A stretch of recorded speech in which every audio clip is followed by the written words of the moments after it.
Bonsoir tout le monde, j'espère que vous allez bien, j'espère que vous vous portez bien, j'espère que vous allez bien. Alors, ce 14 août 2023, j'étais obligé de réagir rapidement. Je ne sais pas de mes habitudes de publier une vidéo à une heure tardive.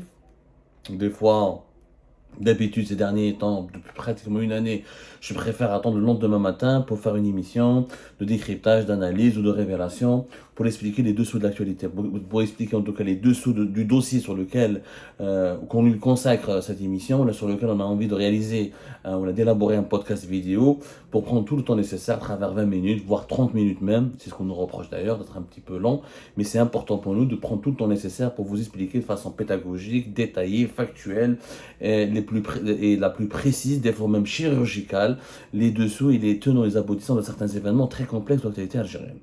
Très complexes de l'actualité algérienne. Sauf que cette fois-ci, c'est une affaire très très grave. Ça concerne la famille de Anwar Malek. Les réseaux sociaux en Algérie sont ébranlés, remués pour cette affaire qui a soulevé une vague d'indignation, beaucoup d'émotions.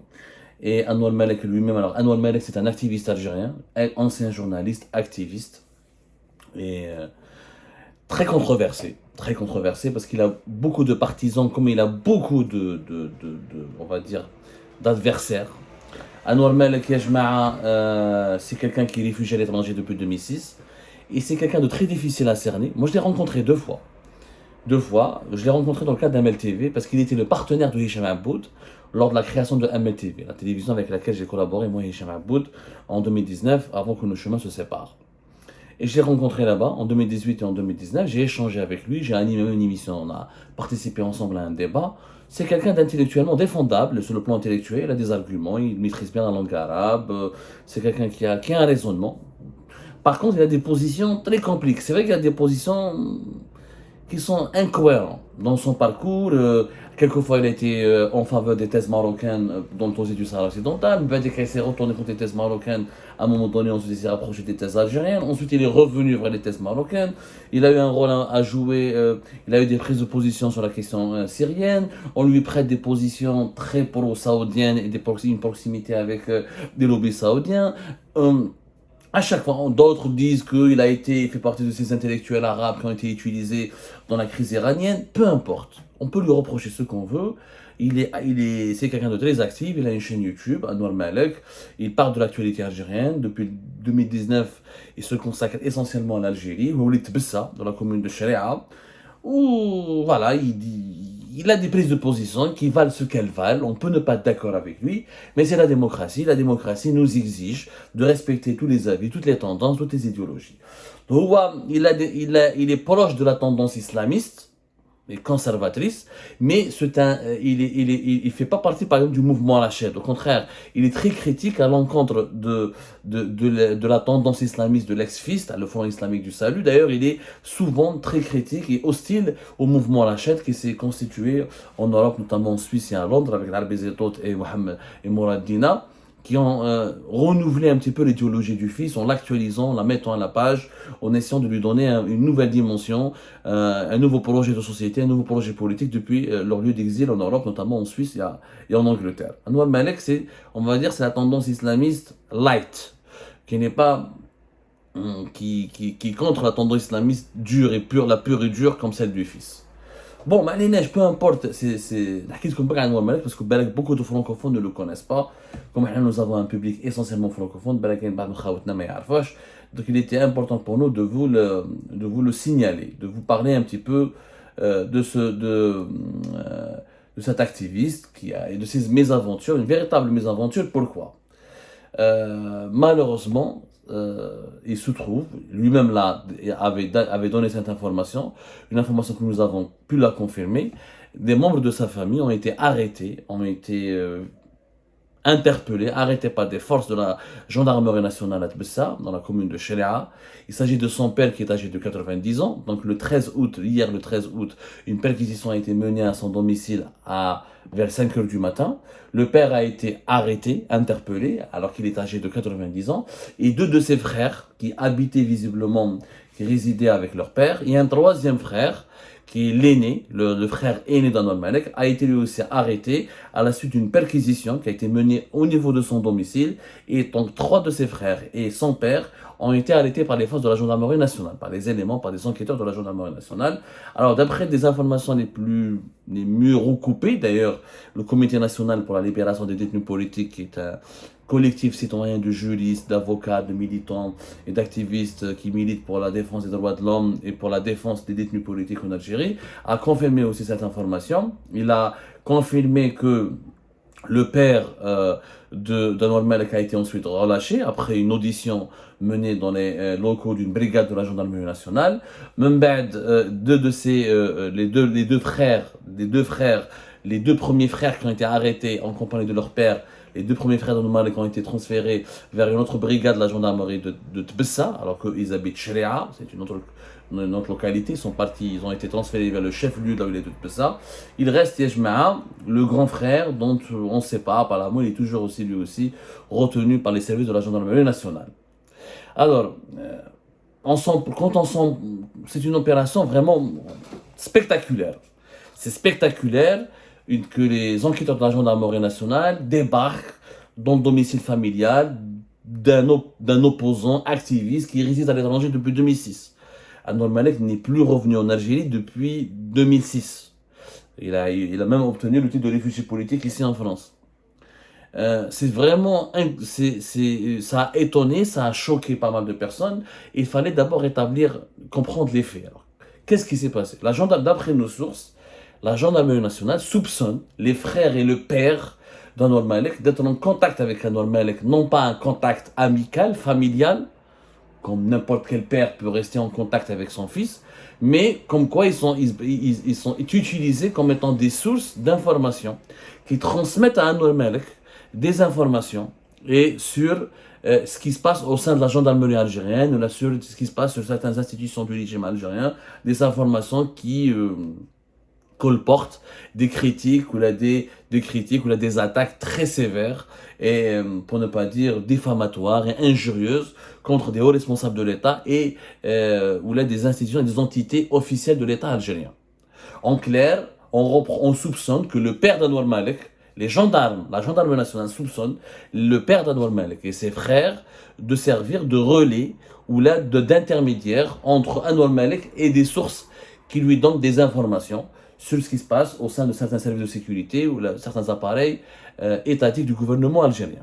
Voilà les raisons qui ont poussé, selon nos sources, les gendarmes à faire cette perquisition qui est franchement spectaculaire et à procéder à des arrestations brutales d'un homme de 90 ans et de trois de ses fils dont le seul tort pour le moment est d'avoir joué et d'avoir été ou d'avoir joué le rôle d'intermédiaire entre certaines sources ou des sources algériennes et Monsieur Anwar Malek qui habite à l'étranger.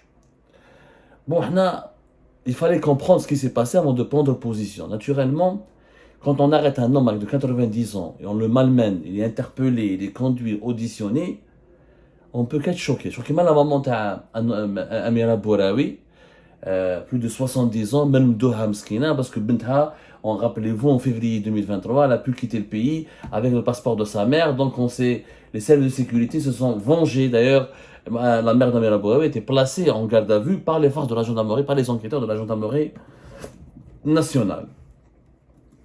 Karitha, on ne peut qu'être solidaire avec la famille d'Anwar Malek.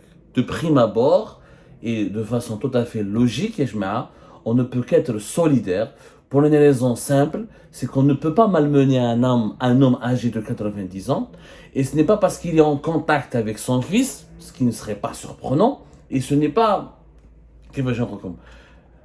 On n'utilise pas, on ne se venge pas, on ne violente pas, on ne brutalise pas, on ne méprise pas, on n'humilie pas un homme âgé de 90 ans parce qu'on a un problème avec son fils. Voilà, le principe il est clair. Là, le principe il est clair, c'est une réaction qui peut être universelle, n'importe quel être humain à travers la planète, et vous avez un problème avec son fils, Vous avez le droit d'enquêter sur son fils. Vous avez le droit d'émettre des mandats d'arrêt internationaux contre son fils. Vous avez le droit de le juger, de le critiquer, de le cibler. Mais son père, âgé de 90 ans, je suis désolé, c'est immoral, c'est honteux, c'est dégueulasse. Sincèrement, c'est dégueulasse. Maintenant, quand nos sources sécuritaires, les collègues, ils étaient en contact, ou là ils ont servi de relais d'information ou d'intermédiaire entre certaines sources malveillantes et Anwar Malek à l'étranger, qui est utilisé pour torpiller, pour discréditer, pour insulter, injurier et pour diffamer les hauts responsables de l'État. Qu'on m'explique comment un homme de 90 ans peut servir d'intermédiaire. عمره 90 سنه بابا انور مالك يعني 90 سنه في عمره يحكم التليفون ويكتب لوليدو ويقول له اسمع يا وليدي انور ها واش صرا في لابريغاد ها واش صرا في الكوميساريا ها سكي سي باسي دون تيل مينيستير qu'est-ce qui s'est passé avec tel wali etc. C'est pas crédible, ce n'est pas du tout crédible. Un homme âgé de 90 ans, les gendarmes avaient le droit de l'interroger.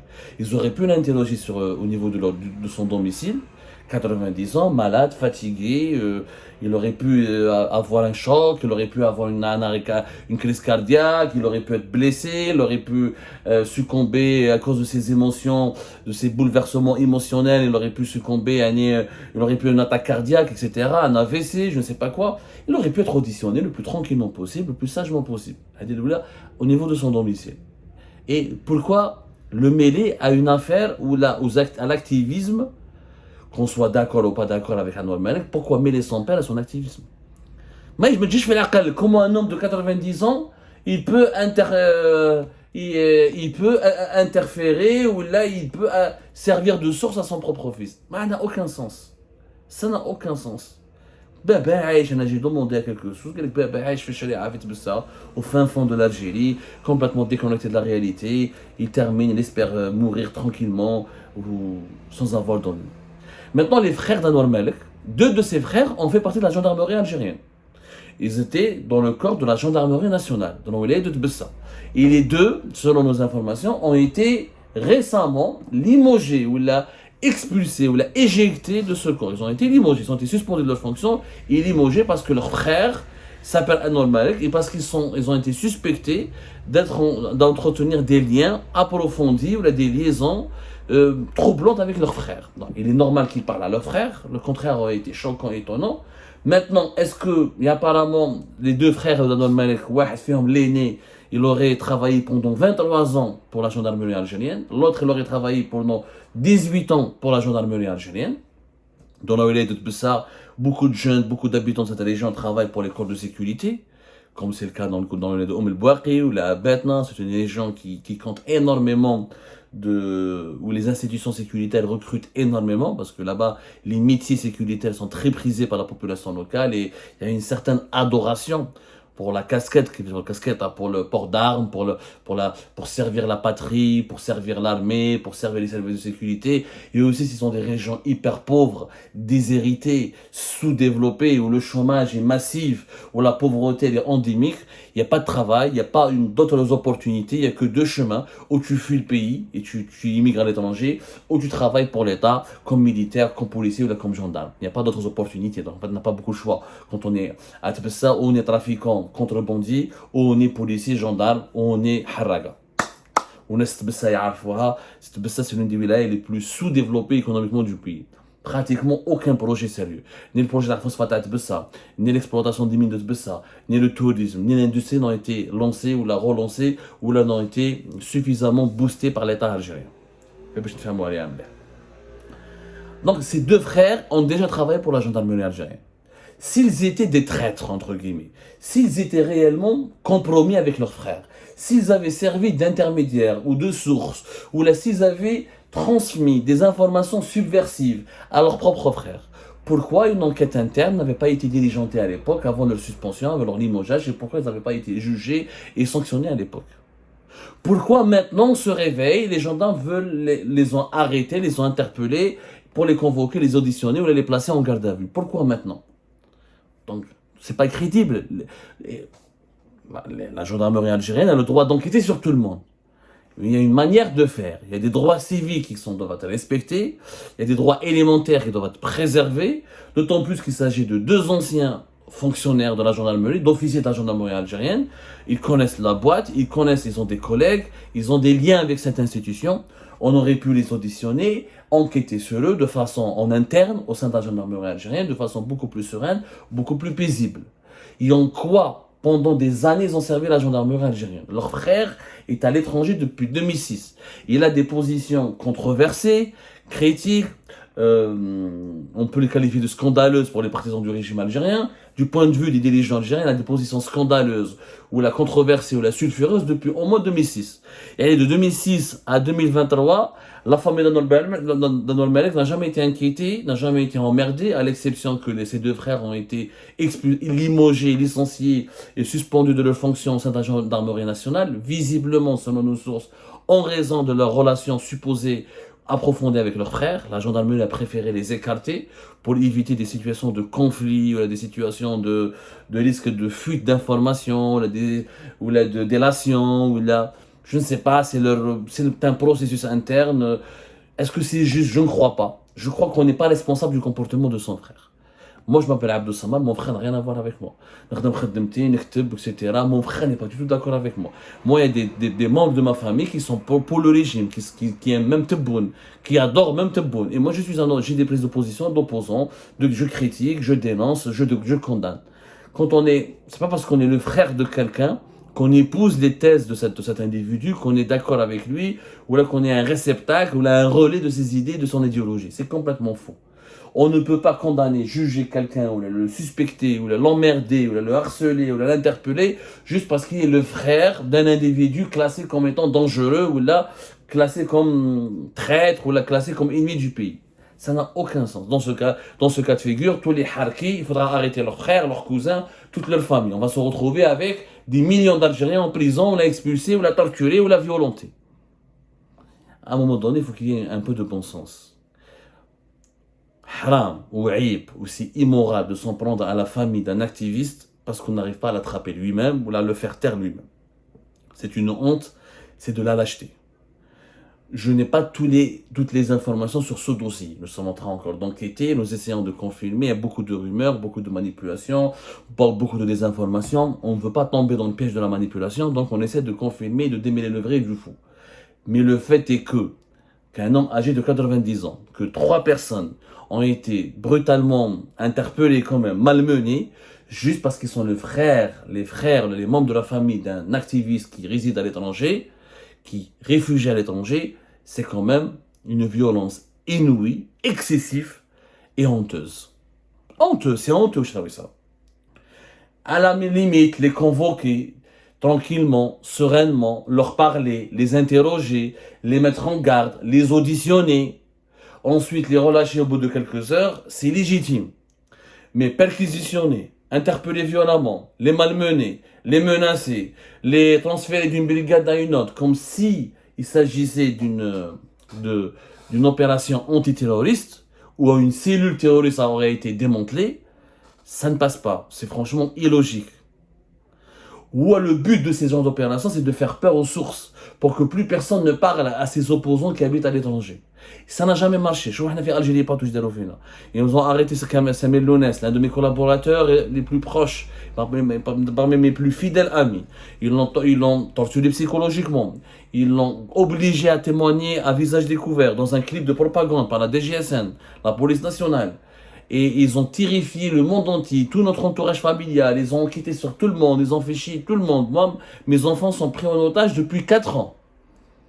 Parce que là, certains Algériennes et Algériens se réveillent maintenant pour découvrir la répression des familles, des activistes, des journalistes indépendants, des opposants. Quand les enfants de Abdou Samad ont été pris en otage depuis 4 ans, interdits de quitter le pays, de rejoindre leur propre père alors que ce sont des enfants mineurs, j'ai pas vu beaucoup de personnes qui sont montées au crescendo pour dénoncer cette injustice. Ou là, où je fait mes activités journalistiques, intellectuelles et politiques. Aucun lien, aucune responsabilité. Donc, c'est une politique de terreur qui ne fonctionne pas. Parce que des sources continuent de nous parler, des informations continuent de nous parvenir, des documents continuent de nous parvenir pour une raison simple, que je vais peut-être expliquer demain dans une autre émission, c'est qu'il y a une résistance profonde au sein des services de sécurité, au sein des institutions les plus sensibles du régime algérien. Il y a un certain nombre d'officiers, de directeurs centraux, de dirigeants, militaires comme politiques, comme civils, de hauts responsables eux-mêmes qui en ont marre, qui ont ras-le-bol des pratiques de ce régime, qui sont totalement offusqués par les pratiques moyenâgeuses, archaïques de ce régime et qui ont peur pour l'avenir du pays et qui résistent à leur manière en nous transmettant des informations pour dénoncer les agissements du régime, pour dénoncer les dérives du régime, pour tirer la sonnette d'alarme, pour éclairer la lanterne et informer et prévenir l'opinion publique et prévenir le peuple algérien. C'est un acte de résistance que des sources continuent de nous parler, de s'adresser à nous et de nous faire parvenir des informations. Mais le système ne comprend pas que la terreur ne fonctionne plus, parce que les gens n'ont plus rien à perdre. La prison est banalisée, et les gens ont peur, les patriotes, les lanceurs d'alerte, on les appelle des lanceurs d'alerte, qui sont officiers de la gendarmerie, de la police, des services secrets, de l'armée, des douanes, ou des fonctionnaires de différents ministères du gouvernement. Ce sont des lanceurs d'alerte patriotes qui n'ont plus peur, qui n'ont peur de rien. Ils ont juste peur que le pays part à la dérive et sombre dans une crise d'insécurité et de déclin et de décadence qui ne permettra plus jamais aux Algériennes et aux Algériens de relever la tête pour vivre dignement dans la paix et la sécurité. Que Dieu protège l'Algérie, que Dieu protège les Algériennes et les Algériens.